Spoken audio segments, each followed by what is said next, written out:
कन्या राशि बिछा मास कौन सी विपरीत परिस्थितिर सम्मुखीन हो पारती। आर्थिक परिस्थिति सामान्य कम रहिबो। कर्मक्षेत्र में सहकर्मी प्रति सावधान रुहतु। पारिवारिक अशांति वृद्धि पाइब। निजर क्रोध को नियंत्रण में रखंतु। महिला माने चिंतित रहिबे।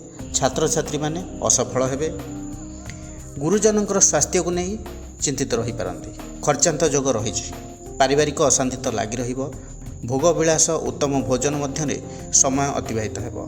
महिला मानकर सेवा मनोवृत्ति वृद्धि पाइब। कन्या राशि व्यक्तिविशेष माने एई बिछा मासरे प्रतिकार कौन करेंगे।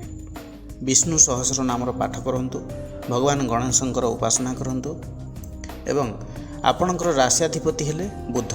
बुधंकर बीज मंत्र जप करंतु। मंत्रटी हेला ओम ब्रांग ब्रिंग ब्रौं सह बुद्धाय नमः। दैनिक 108 थर जप करंतु। आपणक पई शुभ रहिबो।